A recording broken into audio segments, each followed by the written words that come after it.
हमेशा दूसरे के पर्सपेक्टिव से भी सोच के देखिए कि उसको ऐसा क्यों करना पड़ा, क्या पता कोई मजबूरी हो, कभी कभी होती है। मैं बुद्ध की मजबूरी सोच के परेशान होता हूँ कई बार, और फिर मैं सोचता हूँ कि काश यशोधरा जैसा व्यक्तित्व सबका होता।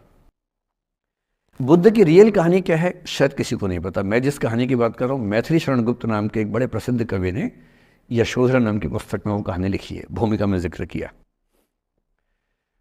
बुद्ध बचपन से ही थोड़े से वैरागी किस्म के व्यक्ति थे। उनकी कुंडली देख के ज्योतिषी ने बताया भी था। माता पिता बहुत परेशान थे, शुद्धोदन उनके पिता का नाम था। माता पिता ने बहुत कोशिश की कि इस बच्चे का मन विरक्त न हो। अच्छा महल बनवाया, सारी सुविधाएं दी।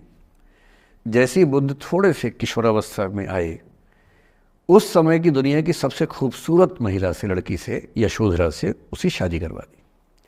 यशोधरा के पिता ने काफ़ी एग्ज़ाम लिए बुद्ध जी के, वो सारे एग्ज़ाम में पास हुए, तब जाके शादी हुई, ऐसे नहीं हुई। शादी हुई तो बुद्ध भी ठीक था, रमे रहे उस जीवन में। बेटा हुआ उनका राहुल। अब बुद्ध की विरक्ति का भाव बढ़ता जा रहा था। 29 साल की उम्र के आसपास ऐसा हुआ कि उन्होंने एक मृत व्यक्ति को देख लिया, एक बूढ़े को देखा, एक भिखारी को देखा, एक बीमार को देखा। विरक्त हो गए और उनका मन हुआ घर छोड़ दूं, ज्ञान की खोज में चला जाऊं। अब ज्ञान की खोज में जाएं, उनको पता है कि भाई मेरी पत्नी भी है, मेरा बेटा भी है, राज्य भी है, कैसे छोड़ दूं? छोड़ना जरूरी है। अंदर की आवाज है कि छोड़ो, तुम इस चीज के लिए नहीं बने हो, तुम्हारा स्वधर्म कुछ और है। बाहर की जिम्मेदारी है कि छोड़ नहीं सकते। मैं अनुमान करता हूं कि बुद्ध ने शायद अपने पिताजी से कहा हो कभी कि पिताजी मैं बहुत परेशान हूं, छोड़ना चाहता हूं। तो पिता ने समझा बुझा के मना किया होगा कि बेटा शोभा नहीं देता, ऐसा मत करो। हो सकता है पत्नी से भी बात की हो, पत्नी ने भी कहा हो कि ये क्या बात हुई, हम सबका जीवन तुम पे टिका है, बच्चा अभी बिस्तर से भी नहीं उतरा है, अभी तो चलना भी नहीं शुरू किया है, तुम ऐसी बात कर रहे हो। इसका जिक्र नहीं मिलता इतिहास में कि ये बात हुई कि नहीं हुई। और एक दिन बुद्ध ने तय किया और वो आधी रात को पत्नी और बेटे को सोता हुआ छोड़ के चले गए।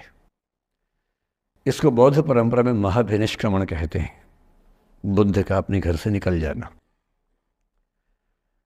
अब बुद्ध चले गए, लेकिन मैथिली शरण गुप्त यशोधरा के पर्सपेक्टिव से बुद्ध को देख रहे हैं। यशोधरा बहुत परेशान है, भाई पति चला गया है, बच्चे का पिता चला गया, मजाक थोड़ना है। राजा परेशान है कि उनका उत्तराधिकारी चला गया है। यशोधरा इतनी परेशान है, बहुत लंबे समय तक छंद आते रहते हैं कि वो कितनी बेचैन है, कितनी परेशान है। लेकिन यशोधरा की सबसे बड़ी परेशानी इस बात से नहीं कि बुद्ध चले गए, इस बात से है कि बिना बताए चले गए, भरोसा नहीं किया। और वो अपनी सहेली से कहती है, सिद्धि हेतु स्वामी गए, यह गौरव की बात। मुझे गर्व है कि मेरा पति इतने महान काम के लिए गया है। सिद्धि हेतु स्वामी गए, यह गौरव की बात, पर चोरी चोरी गए, यही बड़ा व्याघात। सखी सखी वो मुझसे कहकर जाते, कह तो क्या वो मुझको अपनी पथ बाधा ही पाते, क्या मैं रास्ता रोकती उनका? उसके मन में ये मलाल है कि बिना बताए चले गए। वो इस भाव को लेट गो नहीं कर पा रही है, परेशान है। फिर बुद्ध को ज्ञान मिला 6 साल की तपस्या के बाद, बोधगया में बोधि वृक्ष के नीचे ज्ञान मिला। बात फैल गई। जो 5 शिष्य बुद्ध को छोड़ के भाग गए थे उनके बुरे वक्त में, उन्हीं 5 को बुद्ध ने सबसे पहले ज्ञान दिया सारनाथ में, जिसको धर्मचक्र प्रवर्तन कहते हैं। बुद्ध की ख्याति बढ़ने लगी। शुद्धोदन ने बुद्ध के पास, अपने बेटे के पास कई लोगों को भेजा ये कहने के लिए कि भाई यहां भी तो आओ, हमसे भी तो मिलो। बुद्ध का ऐसा प्रताप था कि जो उनके पास जाता वो बुद्धम शरणम गच्छामि हो जाता, वापस ही नहीं आता। तो फिर शुद्धोदन ने बुद्ध के बचपन के एक दोस्त को ये कह के भेजा, भैया मैं जानता हूं तुम वापस नहीं आओगे, पर प्रभावित होने से पहले बोल देना कि पापा याद कर रहे थे। तो वो गया, उससे वायदा निभाया, हो तो गया, बुद्ध के संग में दीक्षित हो गया, पर वायदा निभा दिया। तो बुद्ध ने कहा जरूर जाऊंगा, पिताजी की आज्ञा है तो जाऊंगा ही जाऊंगा। बुद्ध पहुंचे अपने कपिल वस्तु, जो अपना इलाका था, वहां पहुंचे। पूरे कपिल वस्तु में, नेपाल सिद्धार्थ नगर से नेपाल जाएंगे तो नेपाल बॉर्डर पे ही कपिल वस्तु है। मैं देखने गया था वो जगह जहाँ बुद्ध पैदा हुए थे, बड़ा सुंदर स्थान है, आप भी जाकर देखें कभी। तो बुद्ध पहुंचे रात को, एक धर्मशाला में रुके। अब वहाँ हल्ला मच गया कि राजा का बेटा धर्मशाला में। बुद्ध ने कहा भाई मैं देखो राजा का बेटा बन के नहीं आया हूँ, मैं बुद्ध बन के आया हूँ। सुबह उठ के भिक्षा मांगने लग गए उस इलाके में, अपने ही पिता के राज्य में। पिता ने सिर पीट लिया कि भाई क्या कर रहे हैं।